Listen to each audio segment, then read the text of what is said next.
Mengapa di tanah yang kering, tandus dan seolah jauh dari pusat kerajaan besar, justru lahir ilmu-ilmu kesaktian yang ditakuti sejak ratusan tahun lalu? Pertanyaan itu kerap terbang di tiup angin tenggara, melewati selat sempit yang memisahkan Pulau Jawa dengan sebongkah daratan kapur yang disebut Madura. Bagi mata orang luar, Madura mungkin hanyalah gundukan tanah putih yang enggan menumbuhkan padi. Namun, bagi mereka yang mengerti rahasia semesta, pulau ini adalah sebuah pawon, tungku raksasa, tempat ruh manusia ditempa hingga mencapai titik didih tertinggi. Ribuan tahun lalu, saat Nusantara masih berupa hamparan rimba yang pekat oleh kabut mistis, Madura berdiri sebagai anomali. Ketika tanah Jawa diberkati dengan abu vulkanik yang subur dan sungai-sungai yang mengalirkan kemakmuran, Madura justru dihukum oleh matahari. Tanah di sini tidak hitam, melainkan putih keabuan, kaku oleh zat kapur, tajam oleh bebatuan karang, dan pelit akan air. Namun, disinilah letak paradoks purbanya. Alam yang keras tidak menciptakan kelemahan, ia justru melahirkan manusia-manusia yang kerangka tubuhnya sekeras jati dan batinnya sedalam palung samudra. Ada sebuah hukum tak tertulis yang berlaku di tanah ini. Jika alam tak memberimu makan, maka batinmu yang harus memberi makan pada keberadaanmu.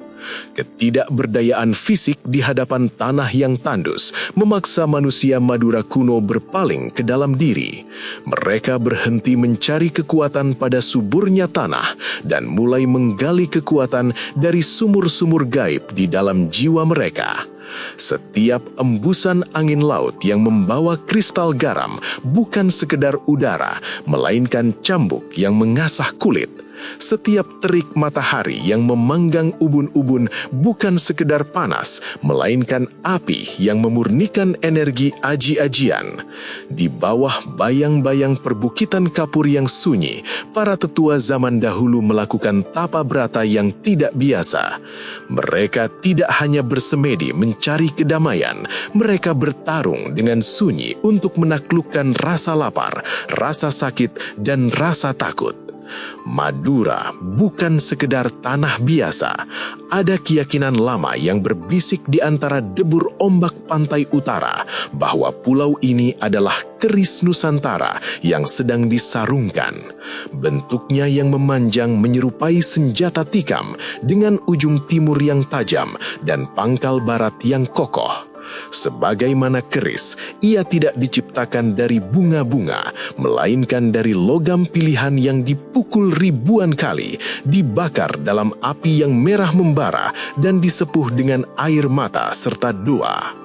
Kesaktian di Madura tidak lahir dari kemegahan istana yang bergelimang emas.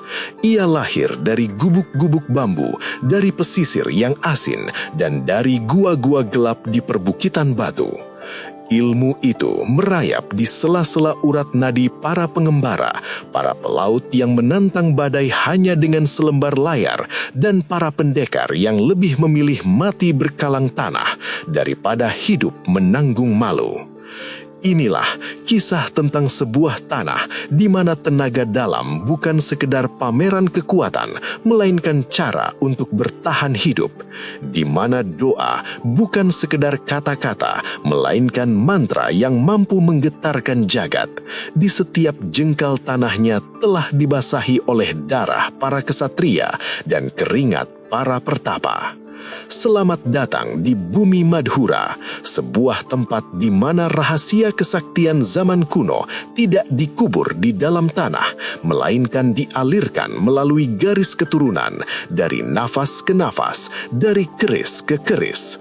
Di sini, di tanah yang kering ini, kita akan menemukan jawaban mengapa keberanian manusia Madura dianggap tak masuk akal dan mengapa ilmu kesaktian mereka tetap abadi meski zaman telah mencoba menguburnya dengan debu modernitas. Kisah ini dimulai bukan dengan kejayaan, melainkan dengan sebuah ketabahan yang luar biasa di bawah langit yang membara. Jauh sebelum panji-panji Majapahit berkibar di Cakrawala, bahkan sebelum nama Wengker atau Medang bergemar di tanah Jawa, Madura adalah sebuah rahasia yang dijaga ketat oleh kabut samudra. Pada masa itu, peta Nusantara masih digambar oleh tangan-tangan para dewata dengan tinta yang belum kering. Madura muncul ke permukaan bukan sebagai hamparan hijau yang menjanjikan kemakmuran, melainkan sebagai punggung raksasa purba yang membatu, sebuah daratan yang lahir dari pergulatan antara api dasar laut dan dinginnya arus utara. Di zaman prasejarah itu, Madura tidak mengenal raja. Mereka hanya mengenal Hyang, kekuatan-kekuatan yang bersemayam dalam setiap tarikan napas alam. Jejak animisme dan dinamisme di sini bukanlah sekedar kepercayaan, melainkan cara untuk bertahan hidup. Bagi manusia Madura purba, batu kapur yang mereka injak bukanlah benda mati. Mereka percaya bahwa setiap gundukan karang memiliki detak jantung, dan setiap liang gua adalah telinga semesta yang mendengarkan bisikan doa manusia. Gunung Geger yang kini dikenal sebagai titik tertinggi di Madura Barat, pada masa itu adalah poros jagat. Di sanalah spiritualitas Madura pertama kali berdenyut. Gunung itu tidak mengeluarkan lahar, namun memancarkan aura dingin yang menusuk tulang. Para leluhur percaya bahwa Gunung Geger adalah tempat di mana langit dan bumi bersetubuh, melahirkan ruh-ruh pelindung yang tangguh. Di puncak-puncaknya yang sunyi, para pertapa awal, manusia-manusia yang tubuhnya telah menyatu dengan warna putih kapur, melakukan ritual nyepi yang ekstrim. Mereka tidak mencari pencerahan cahaya, melainkan kekuatan untuk menaklukkan kegelapan alam. Pusat spiritualitas mereka terbagi dalam 3 elemen besar: gunung, batu, dan laut. Gunung adalah simbol keningratan jiwa, tempat di mana pikiran dibersihkan dari debu duniawi. Batu adalah simbol raga, keras, tak tergoyahkan, dan tahan banting. Sementara laut dengan ombaknya yang tak pernah lelah menghantam pesisir utara dan selatan, adalah simbol emosi yang harus dijinakan. Manusia Madura kuno percaya bahwa untuk menjadi sakti, seseorang harus mampu menelan rasa asin lautan dan menyimpan kerasnya batu di dalam otot-otot mereka. Disinilah konsep tanah bertuah mulai mengakar. Dalam Kamus Gaib Nusantara, tanah bertuah tidak selalu berarti tanah yang subur. Bertuah berarti memiliki suwung atau kekosongan yang berisi tenaga. Karena tanah Madura tidak memberikan kekayaan materi berupa padi yang menguning atau rempah yang melimpah, tanah ini justru memberikan isi pada batin penghuninya. Kekeringan yang melanda setiap tahun dianggap sebagai ujian penyucian. Mereka yang mampu bertahan di atas tanah yang meranggas ini dianggap sebagai manusia-manusia pilihan yang telah lulus dari ujian alam. Para dukun dan pawang purba di masa itu sudah mampu membaca tanda-tanda alam yang tidak terlihat oleh mata awam. Mereka melihat ada garis-garis ley lines atau urat bumi yang panas bersilangan di bawah permukaan pulau ini. Urat bumi inilah yang kelak akan menjadi baterai raksasa bagi ilmu-ilmu kanuragan.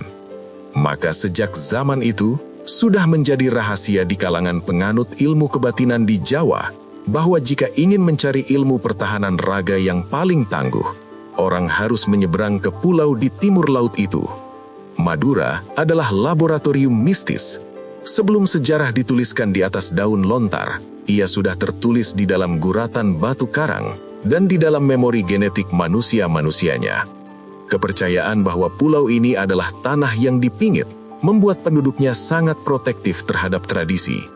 Mereka tidak tunduk pada kekuatan luar, karena bagi mereka, kekuatan terbesar sudah ada di bawah telapak kaki mereka, di tanah putih yang penuh tuah. Inilah masa di mana mantra-mantra pertama diciptakan bukan dari kata-kata, melainkan dari erangan napas saat mendaki Bukit Kapur, dan teriakan saat melawan badai di tengah laut. Inilah pondasi dari segala kesaktian yang kelak akan mengguncangkan Nusantara. Sebuah masa di mana Madura bukan sekedar wilayah geografis, melainkan sebuah entitas spiritual yang sedang mengasah taringnya. Tanah Madura adalah sebuah ironi yang dipahat oleh waktu. Jika kau melintasi selat dan menginjakkan kaki di pesisirnya, hal pertama yang akan menyapa indramu bukan wangi bunga melati atau aroma tanah basah, melainkan bau garam yang tajam dan debu putih yang berterbangan dari bukit-bukit kapur yang meranggas. Di sini, matahari seolah menggantung lebih rendah dari tempat lain di dunia, memuntahkan lidah api yang menjilat setiap jengkal permukaan bumi, memaksa air mundur jauh ke dalam rahim batu yang paling gelap. Tanah ini tidak menjanjikan kemudahan. Ia adalah hamparan karang purba yang menolak untuk menyerah pada cangkul. Namun, di balik kekejaman geologis ini, tersimpan sebuah rahasia besar tentang pembentukan karakter manusia. Ada sebuah korelasi purba yang tak terelakkan. Tanah yang kering membentuk jiwa yang basah oleh kekuatan. Bagi orang Madura kuno, hidup keras bukan sekadar nasib, melainkan sebuah bentuk inisiasi alam. Sejak tangisan pertama seorang bayi pecah di atas balai-balai bambu, ia sudah menghirup udara yang syarat dengan perjuangan. Mereka tumbuh besar dengan menyadari bahwa alam tidak menyediakan prasmanan. Mereka harus merebut keberlangsungan hidup dari sela-sela batu karang atau dari keganasan ombak laut Jawa. Inilah yang melahirkan konsep laku prihatin. Di tanah subur, manusia mungkin bisa bersantai dan menunggu musim panen tiba. Namun di Madura, kemalasan adalah vonis mati. Maka masyarakatnya mengubah cara pandang mereka terhadap penderitaan. Alih-alih meratapi kemiskinan alam, mereka mengadopsi kemiskinan itu sebagai disiplin spiritual. Penderitaan fisik tidak lagi dianggap sebagai beban, melainkan sebagai tungku pembakaran untuk memurnikan energi batin. Budaya tirakat menjadi oksigen bagi masyarakat Madura. Seorang pemuda yang ingin dianggap dewasa tidak cukup hanya memiliki otot yang kawat, ia harus memiliki isi di dalam dadanya. Kebiasaan berpuasa bukan hanya dilakukan saat ritual keagamaan, melainkan telah menjadi gaya hidup yang mendarah daging. Mereka mengenal puasa mutih, hanya memakan nasi putih dan air bening, selama berhari-hari untuk memutihkan hati dari kotoran duniawi. Mereka melakukan ngerowot, hanya memakan biji-bijian atau umbi-umbian yang paling sederhana sebagai bentuk protes terhadap keinginan daging yang tak pernah puas. Dalam kesunyian malam yang gersang, di bawah langit bertabur bintang yang tampak begitu dekat, para lelaki Madura seringkali menghilang ke dalam gua-gua kapur atau berdiam diri di pinggir tebing pantai yang curam. Mereka melakukan tapa brata. Mereka tidak sedang mencari kekayaan materi karena mereka tahu batu tak akan berubah menjadi emas. Mereka mencari kesaktian. Bagi mereka, kesaktian adalah kompensasi dari alam atas segala kekurangan fisik yang mereka miliki. Karena mereka tidak memiliki hutan yang lebat untuk bersembunyi atau sungai yang luas untuk pertahanan, maka tubuh merekalah yang harus menjadi benteng. Karena mereka tidak memiliki senjata besi yang melimpah, maka doa dan mantra merekalah yang harus menjadi pedang yang tak terlihat. Penderitaan adalah guru yang paling jujur. Seorang kesatria Madura kuno yang telah melewati ribuan malam tanpa tidur, melek, dan ribuan hari dalam kelaparan yang disengaja, akan memiliki urat saraf yang berbeda dari manusia biasa. Mereka mengembangkan apa yang disebut sebagai ketajaman rasa. Di saat orang lain hanya melihat udara kosong, mereka mampu merasakan getaran niat jahat dari jarak bermil-mil. Di saat kulit orang lain robek oleh duri, kulit mereka yang telah ditempa oleh disiplin prihatin menjadi sekeras kulit badak. Fenomena yang kelak dikenal sebagai ilmu kebal. Kesaktian di Madura tidak turun seperti hujan yang membasahi semua orang. Ia adalah tetesan air dari atap gua yang harus ditampung dengan kesabaran selama bertahun-tahun. Lahirnya ilmu-ilmu legendaris seperti Aji Panglimunan, ilmu menghilang, atau Aji Brajamusti, pukulan penghancur batu, sebenarnya adalah manifestasi dari pemberontakan batin manusia Madura. Jika aku tidak bisa menguasai tanah ini karena ia tandus, maka aku akan menguasai udara, aku akan menguasai rasa sakit, dan aku akan menguasai nyawaku sendiri.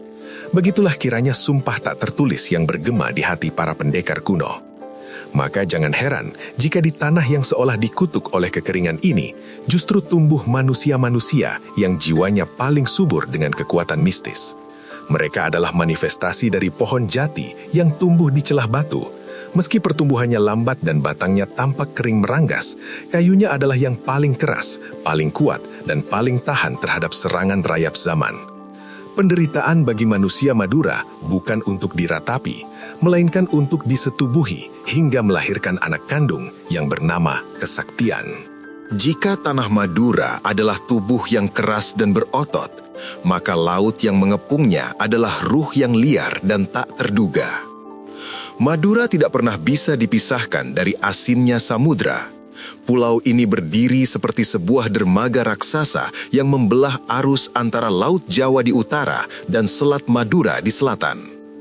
Sejak zaman kuno, perairan ini bukan sekadar hamparan air, melainkan jalan raya purba bagi para raja, saudagar, dan penakluk. Namun, di balik fungsi strategisnya sebagai jalur urat nadi Nusantara, Laut Madura menyimpan sisi gelap yang hanya bisa dipahami oleh mereka yang memiliki mata batin. Bagi para pelaut dari tanah seberang, baik itu dari daratan Cina, India, hingga armada-armada besar dari pedalaman Jawa, melewati perairan Madura adalah sebuah pertaruhan nyawa. Ada sebuah pameo kuno di kalangan nahkoda. Lebih baik menghadapi badai di lautan lepas daripada berhadapan dengan penunggu Selat Madura saat bulan mati. Kisah tentang kapal-kapal yang hilang secara misterius bukanlah sekadar isapan jempol. Seringkali, dalam kondisi laut yang tenang tanpa riak, sebuah kapal bisa tiba-tiba lenyap dari pandangan mata, seolah-olah ditelan oleh mulut langit yang turun ke permukaan air. Penduduk pesisir Madura percaya bahwa laut mereka bukan hanya dihuni oleh ikan dan karang, melainkan oleh sebuah peradaban tak kasat mata yang memiliki hukumnya sendiri. Di titik-titik tertentu, seperti di perairan dalam dekat Pulau Sapudi atau karang-karang tajam di sekitar Kangean, dipercaya terdapat pintu gerbang menuju keraton gaib yang dipimpin oleh entitas-entitas purba. Hilangnya para pelaut ini seringkali dikaitkan dengan pelanggaran terhadap pantangan. Laut Madura memiliki telinga. Ia mendengar setiap sombongnya kata tata dan merasakan setiap angkuhnya hati. Ada aturan tak tertulis yang diwariskan turun-temurun. Jangan pernah mengenakan pakaian dengan warna yang menantang langit. Jangan pernah membuang sampah yang menghina samudra. Dan yang paling utama, jangan pernah merasa lebih besar dari ombak. Para nelayan kuno Madura sebelum melarungkan jaring akan melakukan ritual petik laut atau pemberian sesaji sebagai bentuk penghormatan.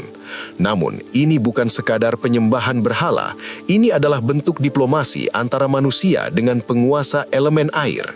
Mereka menyebutnya sebagai sumpah laut, sebuah perjanjian purba yang menyatakan bahwa manusia boleh mengambil rejeki dari rahim laut asalkan mereka tetap menjaga keseimbangan batin dan tidak merusak kesunyian spiritual samudra. Dari interaksi mistis dengan laut inilah lahir jenis kesaktian baru yang berbeda dengan kesaktian gunung. Jika ilmu gunung bersifat stabil dan membatu, maka ilmu Laut Madura bersifat cair dan mematikan. Para jawara pesisir Madura kuno dikenal memiliki kemampuan aji segoro. Mereka konon mampu berjalan di atas permukaan air seolah sedang berlari di atas tanah kering. Mereka bisa menahan nafas di dalam air selama berjam-jam, berkomunikasi dengan makhluk-makhluk laut, bahkan mampu memanggil kabut untuk menyesatkan armada musuh yang berniat jahat. Kesaktian ini lahir dari kebutuhan.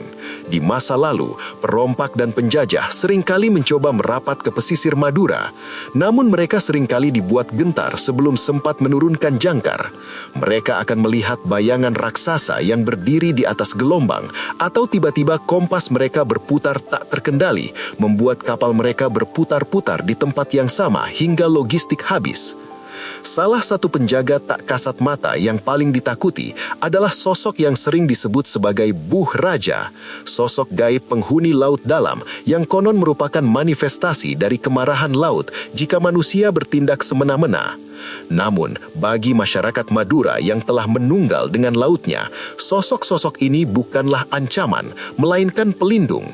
Mereka adalah kawan dalam sunyi bagi para pelaut yang berani bertirakat di tengah laut lepas dalam perahu kecil yang bergoyang dihantam badai. Inilah mengapa kesaktian di Madura tidak hanya terbatas pada kekebalan kulit terhadap besi. Kesaktian mereka mencakup penguasaan terhadap elemen. Laut telah mengajari orang Madura bahwa kekuatan yang paling besar bukanlah kekuatan yang terlihat menghancurkan, melainkan kekuatan yang tenang namun mampu menenggelamkan apa saja. Tanah yang kering dan laut yang mistis telah berkolaborasi selama ribuan tahun untuk membentuk manusia Madura. Jika kau bisa bertahan hidup di atas batu kapur yang gersang dan mampu menjinakkan ruh-ruh laut yang ganas, maka tidak ada lagi kekuatan manusia di atas bumi ini yang sanggup membuatmu gentar. Inilah pondasi kedua mengapa ilmu kesaktian di tanah ini begitu melegenda, karena mereka telah menaklukkan dua dunia, dunia tanah yang keras dan dunia air yang misterius. Di sebuah sudut sunyi di bumi Madura, suara dentuman logam yang bertemu dengan palu bukan sekadar bunyi bising pekerjaan tangan.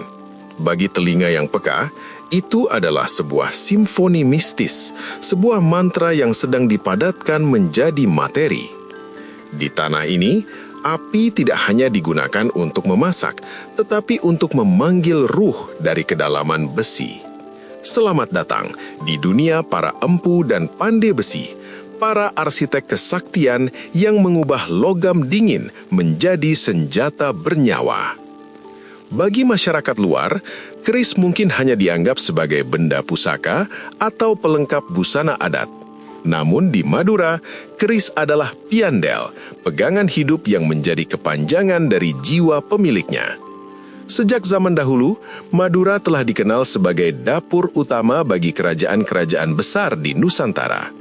Jika seorang raja ingin memiliki senjata yang mampu menembus ilmu kebal musuh atau membungkam badai, maka pesanan itu akan dikirim melintasi selat menuju tangan-tangan terampil para empu Madura. Seorang empu di Madura bukanlah sekadar tukang besi biasa yang ototnya besar karena bekerja. Mereka adalah para petapa yang bekerja di depan perapian.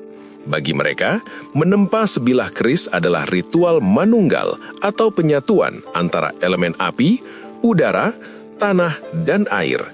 Sebelum menyentuh palu, seorang empu harus menjalani laku prihatin yang berat. Mereka akan berpuasa selama berhari-hari, melakukan melek atau tidak tidur di malam-malam tertentu, dan membasuh diri dengan air dari 7 sumber keramat. Proses menempa keris adalah proses meditasi yang aktif. Setiap kali palu menghantam bilah besi yang merah membara, sang empu membisikkan doa atau mantra ke dalam serat-serat logamnya. Ribuan kali besi itu dilipat, dipukul, dan dibakar kembali. Lipatan-lipatan logam yang disebut pamor itu bukan sekadar hiasan estetika. Ia adalah guratan doa yang membeku. Semakin banyak lipatan, semakin kuat energi yang tersimpan di dalamnya. Dipercaya bahwa di dalam sela-sela logam tersebut, sang empu menyisipkan isi atau khodam, entitas spiritual yang bertugas menjaga sang pemilik. Besi ini harus menangis sebelum ia bisa melindungi, begitu prinsip para empu kuno.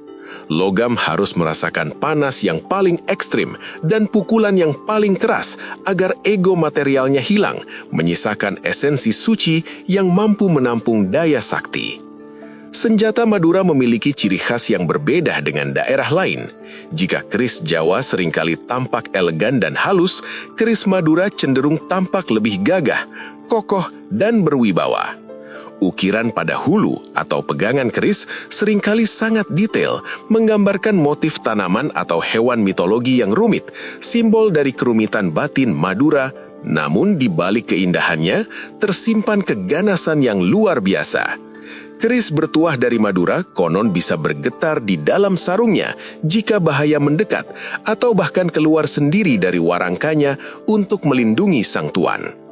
Lebih jauh lagi, senjata di Madura dipandang sebagai wadah isi. Kesaktian seorang jawara Madura seringkali tidak hanya tersimpan di dalam tubuhnya, melainkan terbagi ke dalam senjatanya. Ada hubungan simbiosis yang gelap namun setia antara sang jawara dan kerisnya. Jika sang pemilik rajin melakukan tirakat, maka kerisnya akan semakin tajam secara spiritual. Sebaliknya, jika keris itu tidak diberi makan dengan ritual atau pembersihan secara rutin, ia bisa menjadi liar dan mendatangkan musibah. Salah satu legenda yang paling tersohor adalah tentang empu-empu dari desa-desa terpencil di Sumeneb yang mampu menciptakan senjata hanya dengan pijatan jari tangan, sebuah level kesaktian di mana api luar tidak lagi dibutuhkan karena api batin sang empu sudah cukup untuk melunakkan besi. Inilah alasan mengapa sejak zaman Kerajaan Singasari hingga Majapahit, Madura selalu dipandang dengan rasa hormat sekaligus ngeri. Tanah ini adalah gudang senjata gaib. Setiap lelaki yang berjalan di atas bumi Madura bukan hanya membawa sebilah besi di pinggangnya, mereka membawa sebuah entitas spiritual yang memiliki nyawa. Ilmu kesaktian di Madura tidak berhenti dalam mantra yang diucap, ia mewujud dalam bentuk materi yang tajam, dingin, dan mematikan. Tanpa keberadaan para empu dan tradisi pandai besi yang mistis ini, sejarah peperangan di Nusantara mungkin akan tertulis berbeda. Madura telah memberikan taring bagi sejarah, mengubah logam mentah menjadi legenda yang tak lekang oleh waktu.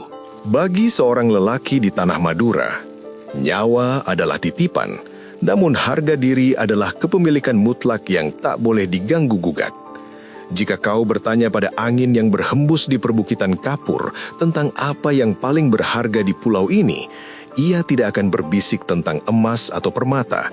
Ia akan membisikkan satu kata yang mampu menggetarkan setiap urat nadi, marwah. Disinilah letak jantung dari segala kesaktian yang ada. Ilmu kanuragan, kekebalan, dan mantra-mantra penghancur tidak diciptakan untuk menaklukkan orang lain demi keserakahan. Semua itu diciptakan sebagai benteng terakhir bagi harga diri. Ada sebuah falsafah hidup yang terpatri di dalam sumsum tulang setiap anak cucu pulau ini. Angwan pote mata, evimbang pote tulang. Lebih baik putih mata, melihat kematian, daripada putih tulang, menanggung malu. Falsafah ini bukanlah sekadar rangkaian kata, melainkan sebuah sumpah leluhur yang mengalir dalam darah. Sejak zaman kuno, para leluhur Madura telah bersumpah bahwa keturunan mereka tidak boleh menjadi budak di tanah sendiri, juga tidak boleh membiarkan martabatnya diinjak-injak oleh kaki asing maupun saudara sendiri. Sumpah ini mengikat secara spiritual, menciptakan energi kolektif yang membuat manusia Madura memiliki temperamen yang panas namun jujur, sekeras batu karang namun seikhlas air samudra. Dalam konteks inilah, muncul sebuah fenomena yang sering disalahpahami oleh dunia luar, carok. Secara lahiriah, carok mungkin terlihat sebagai pertarungan berdarah menggunakan celurit. Namun, dalam kacamata spiritual Madura kuno, carok adalah sebuah ritual penyelesaian yang sakral. Ia adalah jalan terakhir ketika musyawarah menemui jalan buntu dan kehormatan telah dinodai. Sebelum seorang kesatria melangkah menuju medan carok, ia tidak hanya mengasah bilah bajanya, ia mengasah ruhnya. Ada ritual-ritual mistis yang dijalani di balik pintu tertutup. Sang kesatria akan melakukan mandi suci, memohon ampunan pada Sang Pencipta, dan menyerahkan hidup matinya secara total.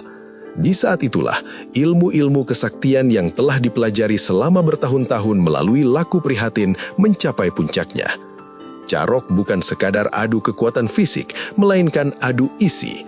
Ini adalah benturan antara dua energi batin yang kuat. Ketika dua bilah celurit bersinggungan, yang sebenarnya sedang bertarung adalah kekuatan mantra, doa, dan perlindungan gaib yang menyelimuti tubuh mereka. Di medan inilah, ilmu kebal bukan lagi sekadar mitos. Sejarah Madura mencatat banyak kisah tentang pendekar yang kulitnya tidak bisa ditembus oleh tajamnya besi, bahkan ketika senjata itu telah disepuh dengan racun paling mematikan.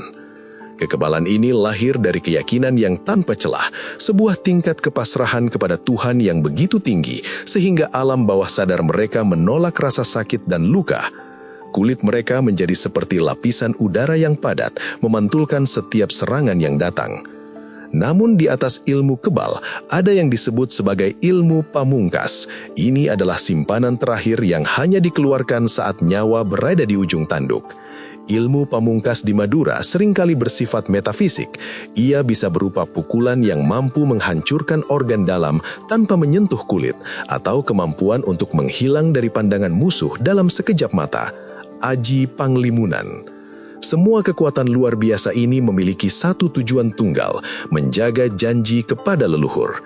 Darah yang tumpah di atas tanah Madura tidak pernah dianggap sia-sia jika itu dilakukan untuk membela kebenaran dan harga diri. Bagi mereka, mati dalam keadaan menjaga kehormatan adalah sebuah kemenangan spiritual yang akan membawa harum nama keluarga hingga 7 turunan.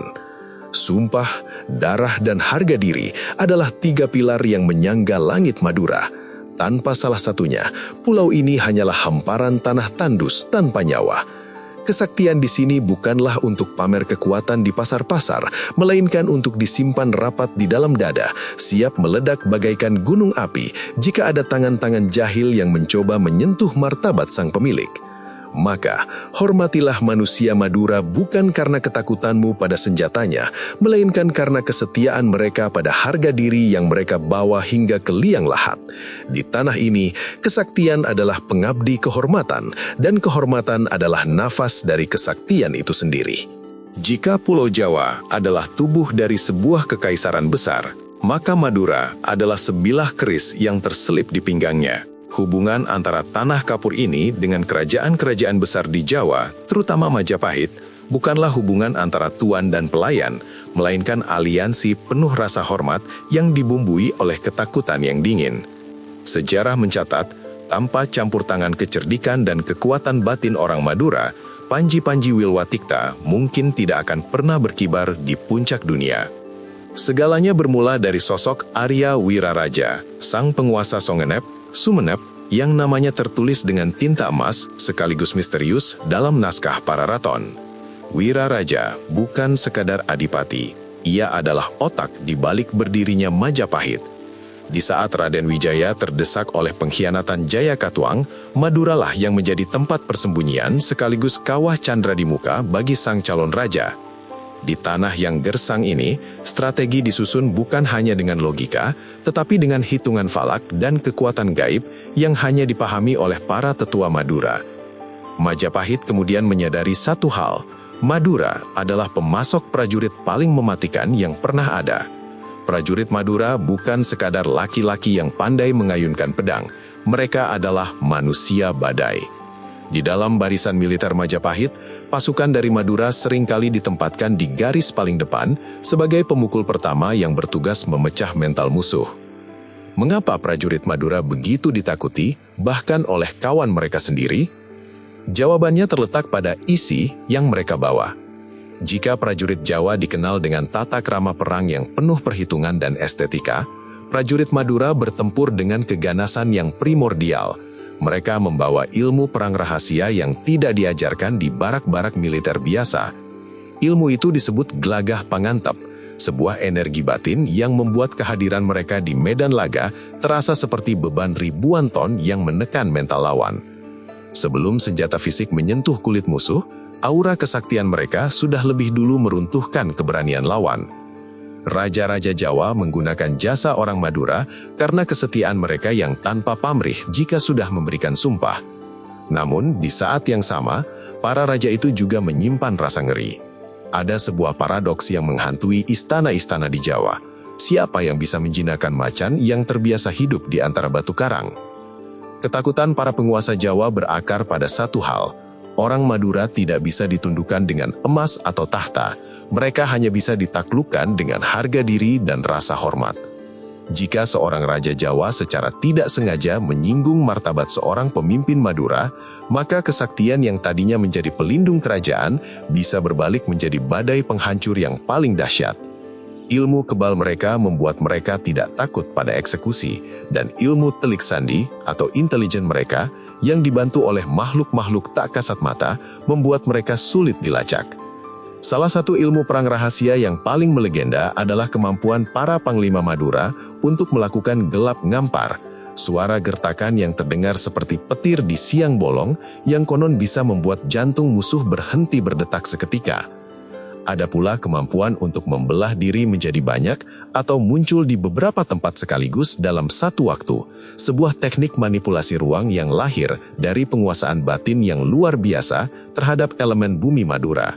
Dalam setiap penaklukan Nusantara yang dilakukan Gajah Mada, ada bayang-bayang lelaki Madura yang berdiri di belakangnya. Mereka adalah penjaga malam yang tidak pernah tidur.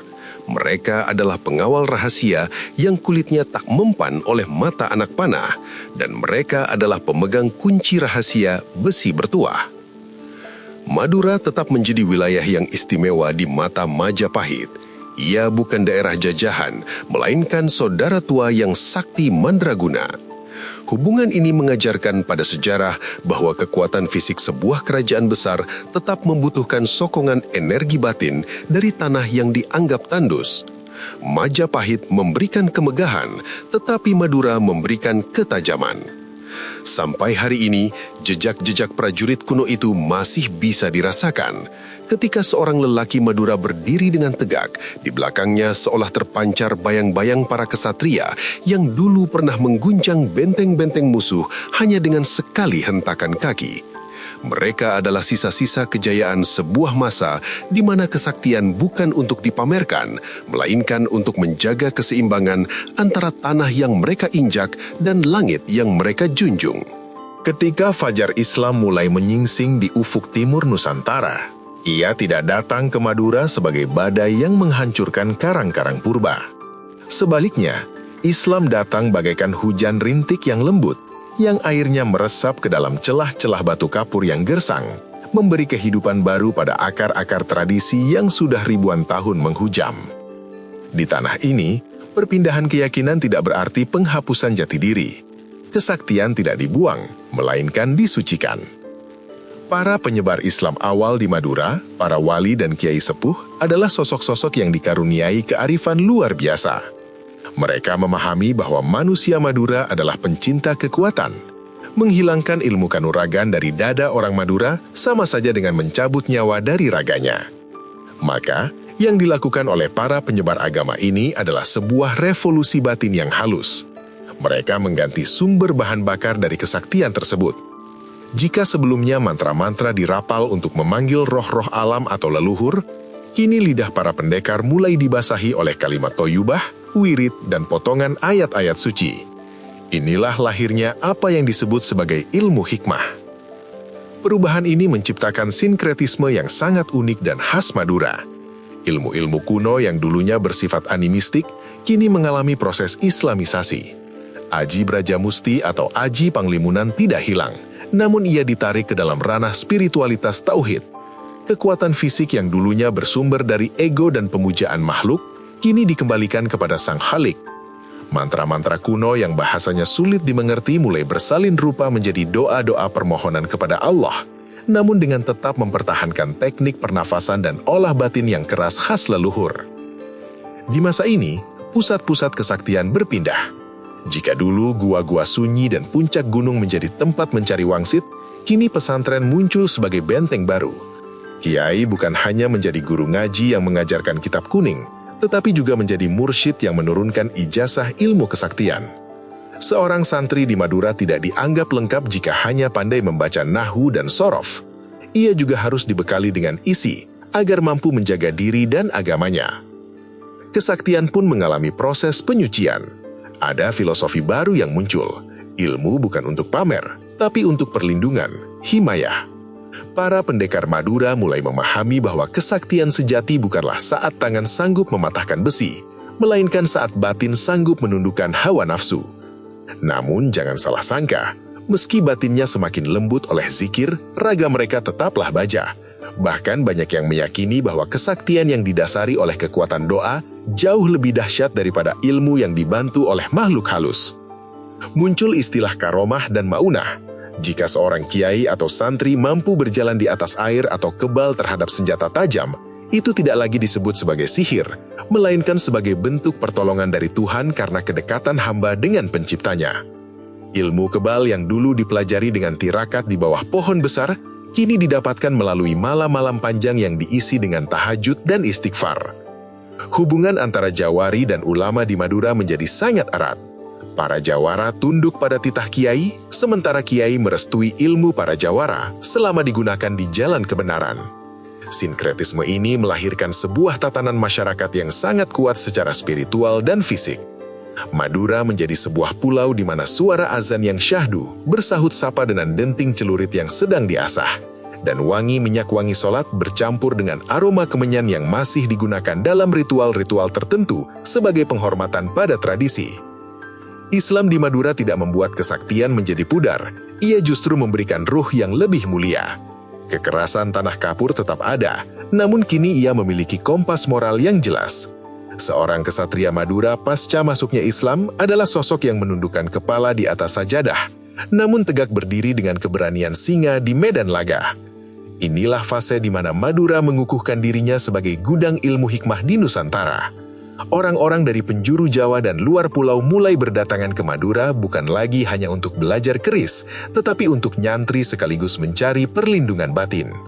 Madura telah bermutasi menjadi pulau para wali yang pendekar dan para pendekar yang wali. Ketika matahari mulai tergelincir di ufuk barat Pulau Madura, suasana di balik tembok-tembok bambu dan kayu jati tua yang disebut pesantren berubah menjadi medan energi yang bergetar. Jika di masa purba, pusat kesaktian ada di puncak Gunung Geger atau di kedalaman Gua Kapur, maka sejak masuknya cahaya Islam, poros kekuatan itu berpindah ke tangan para kiai. Pesantren bukan sekedar tempat menghafal bait-bait alfiyah atau mengkaji kitab kuning. Ia telah bermutasi menjadi laboratorium ruhani yang memadukan kedalaman syariat dengan puncak kanuragan. Di Madura, sosok kiai adalah segalanya. Ia bukan hanya pemimpin agama, melainkan jangkar semesta yang menjaga keseimbangan antara dunia lahir dan dunia batin. Disinilah ribuan pemuda yang disebut santri ditempa dalam tungku kedisiplinan yang tak masuk akal bagi logika manusia modern.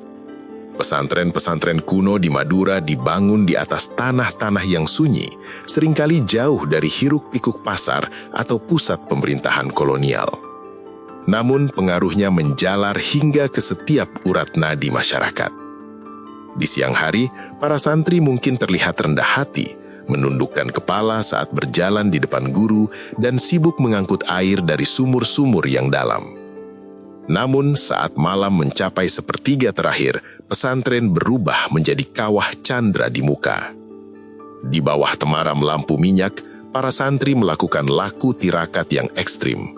Mereka berpuasa berbulan-bulan, mulai dari puasa ngerowot, hanya makan umbi-umbian, hingga puasa mutih. Bukan untuk menyiksa diri, melainkan untuk mengosongkan wadah batin agar bisa diisi dengan cahaya ilahi. Di sela-sela zikir yang menderu bagaikan lebah, mereka berlatih pencaksilat. Bagi mereka, gerak tubuh adalah solat yang bergerak, dan setiap pukulan adalah manifestasi dari nama-nama Tuhan yang Maha Perkasa. Di dalam tembok pesantren inilah, definisi kekuatan mengalami pergeseran filosofis yang mendalam. Masyarakat Madura mulai mengenal perbedaan antara kesaktian dan karomah.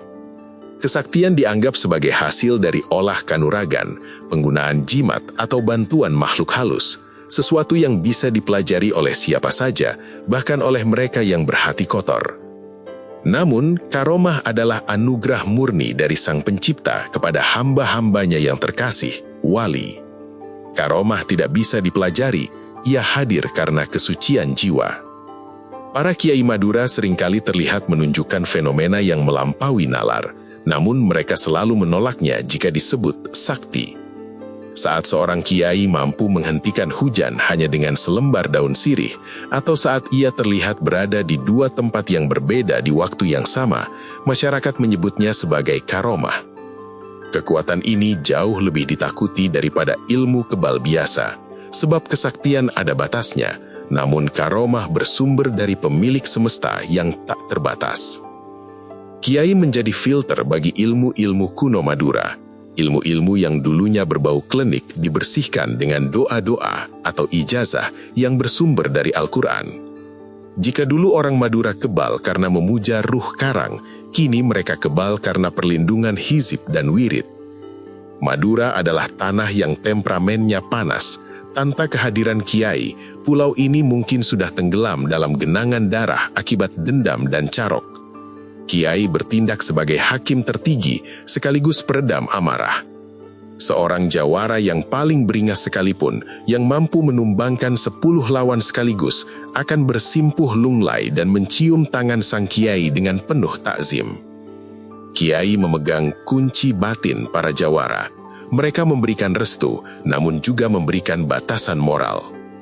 Gunakan kekuatanmu untuk membela yang lemah, bukan untuk menyombongkan dada. Begitu pesan yang selalu bergema. Inilah yang membuat Madura tetap stabil meskipun dihuni oleh manusia-manusia dengan tingkat kesaktian yang tinggi. Kiai adalah pawang bagi harimau-harimau Madura.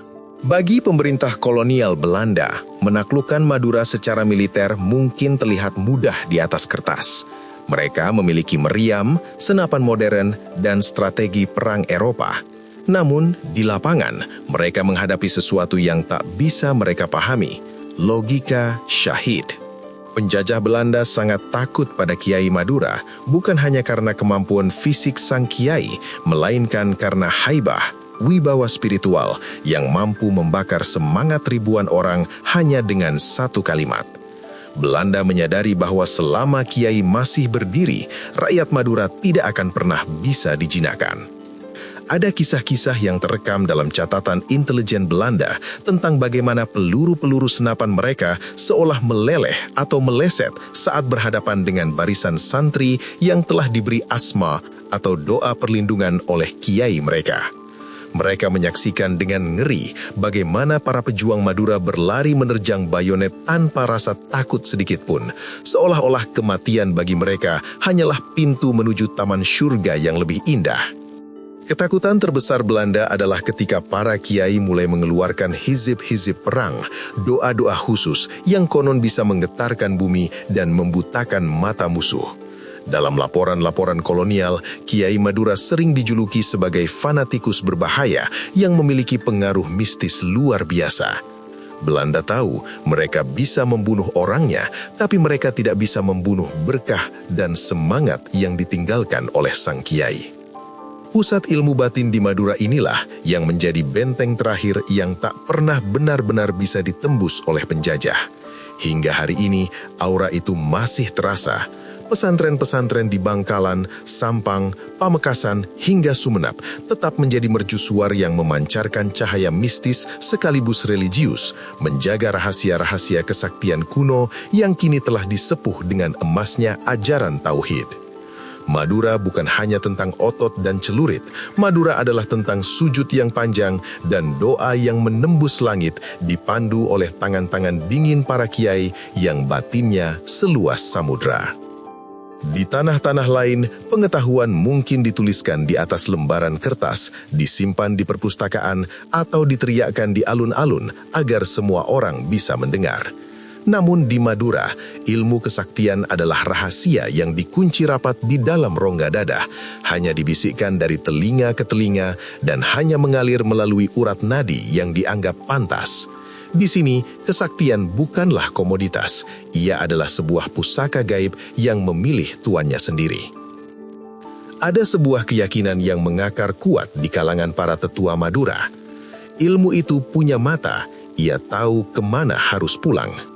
Sejak zaman kuno, pewarisan ilmu kanuragan dan kebatinan di Madura dilakukan dengan cara yang sangat selektif. Seorang empu, kiai, atau sesepuh jawara tidak akan pernah sembarangan menurunkan aji-ajian militer atau mantra pemungkas kepada sembarang murid. Seringkali, ilmu-ilmu yang paling berat hanya diwariskan dalam lingkaran keluarga inti, dari ayah ke anak lelaki tertua, atau dari guru kepada satu murid pilihan yang telah mengabdi selama puluhan tahun. Metode pewarisan ini disebut sebagai sanad yang tak terputus. Sang guru akan melihat tanda pada diri sang murid. Mereka melihat balungan atau kerangka tulang atau garis keturunan dan cahaya batinnya. Jika seorang murid memiliki bakat besar namun memiliki hati yang culas atau temperamen yang tak terkendali, sang guru lebih memilih bawa ilmu itu masuk ke dalam liang lahat daripada membiarkannya jatuh ke tangan yang salah. Inilah mengapa banyak ilmu sakti Madura kuno yang kini dianggap punah Mereka tidak benar-benar hilang, mereka hanya sengaja dikubur demi menjaga keseimbangan jagat. Untuk mendapatkan sebuah ijazah ilmu kesaktian di Madura, seorang pemuda harus siap hancur sebelum dibentuk kembali. Syarat-syarat yang diajukan seringkali melampaui batas kewajaran fisik manusia biasa. Bukan hanya soal mahar berupa benda, melainkan mahar berupa laku.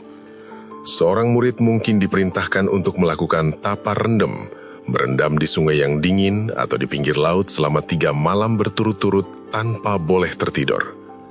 Ada pula yang harus menjalani puasa pati geni, di mana mereka dikurung dalam ruangan gelap tanpa cahaya dan tanpa makanan selama berhari-hari untuk mengenali diri yang sesungguhnya di balik kegelapan. Ujian yang paling berat bukanlah fisik, melainkan ujian kesabaran. Seorang guru seringkali memperlakukan murid pilihannya dengan sangat keras, bahkan seolah menghina, hanya untuk melihat apakah ego sang murid masih menyala. Jika sang murid masih merasa marah saat direndahkan, maka ia dianggap belum siap menanggung beban kesaktian. Karena di Madura, ilmu yang tinggi tanpa kendali emosi hanya akan melahirkan monster berdarah dingin. Setelah ilmu merasuk ke dalam tubuh, ia tidak menetap begitu saja. Ia adalah api yang harus dijaga agar tidak membakar rumahnya sendiri. Setiap ilmu kesaktian di Madura selalu disertai dengan pantangan atau larangan yang sangat keras. Ada ilmu yang akan luntur seketika jika sang pemilik memakan jenis makanan tertentu, seperti pisang raja atau daging hewan tertentu. Ada pula ilmu yang mensyaratkan pemiliknya untuk tidak boleh sombong, tidak boleh melewati bawah jemuran, atau yang paling umum, tidak boleh melakukan perbuatan maksiat seperti berzina, berjudi, atau mencuri. Melanggar pantangan bukan hanya berarti kehilangan kesaktian. Di Madura, ada risiko yang lebih mengerikan yang disebut kualat atau sungsang. Jika seseorang menggunakan ilmu suci untuk tujuan jahat atau melanggar janji batinnya, kekuatan itu bisa berbalik menyerang kewarasan sang pemilik. Banyak kisah tentang jawar hebat yang berakhir menjadi gila atau menderita sakit yang tak kunjung sembuh karena mereka mengkhianati amanah ilmunya sendiri. Bagi orang luar, ilmu sakti mungkin terlihat sebagai cara untuk menjadi hebat. Namun bagi kesatria Madura sejati, kesaktian adalah amanah, sebuah beban tanggung jawab yang berat kepada Tuhan dan leluhur. Ilmu itu ibarat keris yang disarungkan. Ia ada, ia tajam, tapi ia tidak untuk dipamerkan. Jangan pernah mencabut pedang jika tidak untuk membela kebenaran. Jangan pernah menggunakan mantra jika hati masih penuh dendam. Begitulah wejangan yang selalu menyertai pemberian ilmu. Kesaktian di Madura digunakan sebagai perlindungan terakhir bagi keluarga, agama, dan tanah air. Hal inilah yang membuat masyarakat Madura terlihat sangat tenang dan ramah di permukaan, namun menyimpan kewibawaan yang membuat orang segan. Mereka tahu apa yang mereka simpan di dalam dada mereka. Mereka tidak butuh pengakuan dari dunia luar tentang seberapa sakti mereka, karena bagi mereka, kesaktian sejati adalah saat seseorang mampu menaklukkan musuh terbesarnya, yaitu dirinya sendiri. Inilah alasan mengapa tanah Madura tetap misterius hingga hari ini. Ilmu-ilmunya tidak terpampang di buku-buku sakti yang dijual bebas. Ia tersimpan dalam diamnya para kiai, dalam wiridnya para santri, dan dalam asahan celurit para jawara yang hanya akan keluar saat kehormatan memanggil. Kesaktian di tanah kapur ini adalah sebuah rahasia suci yang hanya akan terbuka bagi mereka yang memiliki hati seputih karang dan tekad sekeras batu. Zaman telah berubah. Kini sebuah jembatan megah bernama Suramadu telah membentang, membelah selat dan menghubungkan denyut nadi modernitas Jawa dengan sunyinya perbukitan kapur. Ribuan kendaraan melintas setiap hari, membawa teknologi, tren terbaru, dan deru industrialisasi. Namun, ada satu hal yang tidak bisa diubah oleh beton dan baja, aura tanah. Bagi siapapun yang memiliki kepekaan batin, atau bahkan bagi orang awam yang sekedar melintas, ada sensasi yang tak terlukiskan saat roda kendaraan mulai menyentuh aspal di ujung pulau ini. Udara seolah menjadi lebih padat, detak jantung berdegup sedikit lebih kencang, dan ada perasaan diawasi oleh ribuan mata yang tak terlihat dari balik rimbunnya pohon jati dan tajamnya tebing karang. Orang luar sering menyebutnya sebagai perasaan yang berat. Mengapa sampai detik ini, di abad nuklir dan kecerdasan buatan, Madura masih terasa begitu wingit dan penuh misteri? Secara metafisika, tanah kapur Madura bertindak bagaikan sebuah baterai raksasa bagi energi batin. Selama ribuan tahun, tanah ini telah meminum tetesan keringat para pertapa, darah para pejuang, dan wirid doa para wali. Energi itu tidak hilang, ia terserap ke dalam pori-pori batu karang dan mengendap di dasar sumur-sumur tua. Madura adalah sebuah ruang penyimpanan energi aji-ajian yang tak pernah bocor. Inilah yang menciptakan aura berat. Pulau ini memiliki frekuensi getaran yang berbeda. Jika daerah lain mungkin telah kehilangan identitas spiritualnya karena tergerus hiruk-pikuk pencitraan duniawi, Madura tetap teguh pada sifat aslinya yang keras, jujur, dan syarat dengan muatan mistis. Tanah ini menolak untuk menjadi ringan atau dangkal. Banyak pelancong atau pengusaha yang datang ke Madura membawa kesombongan kota besar, namun mendadak kehilangan keberanian saat berhadapan dengan keramahan orang lokal yang tenang namun tajam tatapannya. Ada sebuah kewibawaan purba yang memancar dari cara orang Madura berbicara dan menatap mata lawan bicaranya. Orang luar merasakan berat karena mereka berhadapan dengan manusia-manusia yang masih memegang teguh piandel, pegangan batin. Di Madura, kau tidak hanya berurusan dengan fisik seseorang, tetapi juga dengan bayangan atau perlindungan gaib yang menyertainya. Ketakutan orang luar terhadap ilmu sihir atau ilmu kebal Madura sebenarnya adalah bentuk pengakuan bawah sadar bahwa di pulau ini, kekuatan metafisika masih menjadi panglima. Rahasia mengapa kesaktian Madura belum punah adalah karena tradisinya tidak berhenti pada pertunjukan seni. Di pelosok-pelosok desa, di bilik-bilik pesantren yang tersembunyi, tradisi melek atau begadang untuk tirakat, puasa sunnah yang berat, dan ijazah doa masih menjadi kurikulum wajib bagi para pemuda. Seorang sarjana lulusan luar negeri asal Madura, ketika pulang ke kampung halamannya, tetap akan mencium tangan kiainya dengan taksim, dan mungkin masih menyimpan jimat atau doa perlindungan dari ayahnya di dalam dompetnya. Sinkretisme antara intelektualitas modern dan spiritualitas kuno inilah yang membuat akar kesaktian di Madura tidak pernah kering. Selama carok masih dianggap sebagai jalan kehormatan terakhir, dan selama doa kiai masih dianggap lebih ampuh dari obat rumah sakit, maka denyut nadi ilmu kesaktian itu akan terus berdenyut. Kesaktian di Madura telah berevolusi dari senjata perang menjadi identitas batin. Ia tidak lagi digunakan untuk menjajah, melainkan untuk menjaga diri, self-defense, dalam menghadapi kerasnya persaingan hidup di perantauan. Orang Madura yang merantau ke seluruh penjuru dunia membawa berat tanahnya di dalam dada mereka. Itulah sebabnya mereka dikenal sebagai petarung yang tangguh, pekerja keras yang tak kenal lelah, dan kawan yang sangat setia, sekaligus musuh yang paling dihindari. Sebagai penutup dari narasi panjang ini, kita kembali pada pertanyaan di awal. Mengapa Madura dipenuhi ilmu kesaktian sejak zaman kuno? Jawabannya adalah karena Madura bukan sekadar wilayah geografis, melainkan sebuah komitmen spiritual. Ia adalah tempat di mana manusia dipaksa oleh alam yang tandus untuk mencari kelimpahan di dalam ruhani. Selama matahari masih memanggang perbukitan kapurnya, dan selama ombak masih menghantam pesisir selatnya, kesaktian itu tidak akan pernah hilang. Ia akan tetap ada, bersembunyi di balik senyum ramah penduduknya, terselip di sela-sela sorban kiainya, dan berkilat di tajamnya bilah celurit yang jarang keluar dari sarungnya. Madura tetaplah sang keris Nusantara, yang meski terlihat diam di dalam sarungnya, auranya sanggup membuat seluruh jagat raya menaruh rasa hormat yang amat dalam.